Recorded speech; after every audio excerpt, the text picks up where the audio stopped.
Laudare, benedicere, predicare. Chers frères, chères sœurs, les textes de la liturgie de ce 14e dimanche du temps ordinaire de l'année B semblent mettre en relief la thématique du rejet du prophète par les siens. Dans la première lecture, le prophète Ézéchiel est envoyé vers une nation rebelle qui s'est révoltée contre son Dieu. Observons, frères et sœurs, que la mission confiée au prophète comporte des risques. Non seulement il est seul face à la nation, pire, cette nation est qualifiée de rebelle. Ainsi, le prophète est invité à exercer son ministère dans un contexte d'emblée hostile, ce qui complique davantage sa mission.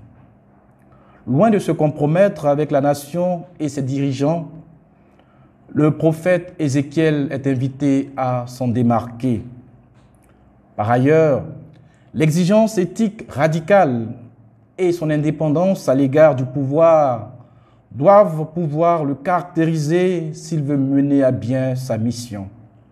Aussi, en répondant à sa vocation prophétique, Ézéchiel doit-il s'attendre à être contesté et rejeté? Cet extrait, frères et sœurs, suscite en nous des interrogations.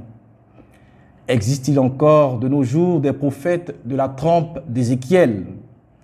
Les prophètes ou pseudo-prophètes d'aujourd'hui sont-ils réellement des envoyés de Dieu?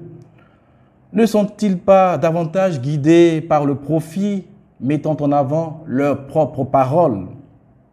Dans l'évangile de Jésus-Christ selon saint Marc, on retrouve dans un contexte différent la même thématique du rejet de l'envoyé de Dieu.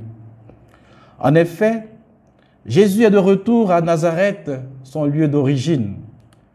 L'épisode a pour cadre la synagogue un jour de sabbat. On remarque que Jésus se met dans la peau de l'enseignant, ce qui va entraîner une double réaction de la part de ses auditeurs. Marc révèle qu'à la réaction de l'étonnement fait suite celle du mépris. On note que les auditeurs lui reconnaissent cependant des qualités, à savoir la sagesse de son enseignement et les miracles accomplis. Ces deux choses, frères et sœurs, qui sont en réalité des prérogatives divines, auraient pu et dû suffire à accueillir avec enthousiasme son enseignement qui tranchait de toute évidence avec celui des scribes et des pharisiens.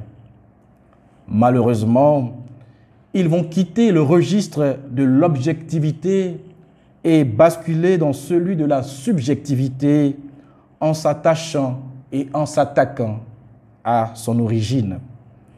Le seul tort de Jésus est d'être issu d'un milieu modeste de par ses liens familiaux et du métier qu'il a exercé. Pour ses auditeurs, toutes les qualités reconnues après l'intervention de Jésus relèvent d'un homme extraordinaire. Or, il apparaît à leurs yeux comme un homme trop ordinaire. Ils sont choqués parce qu'incapables de dépasser la simple connaissance humaine qu'ils avaient de lui afin d'entrer dans la foi. Notre attitude dans nos rapports interpersonnels de tous les jours n'est pas différente de celle des contemporains de Jésus. Il nous arrive de baigner facilement et rapidement dans le dénigrement, le mépris, la jalousie et la haine face à ce que l'autre peut faire ou dire de bien. On se réjouit difficilement du succès, de la popularité des autres, préférant ternir leur image et leur réputation.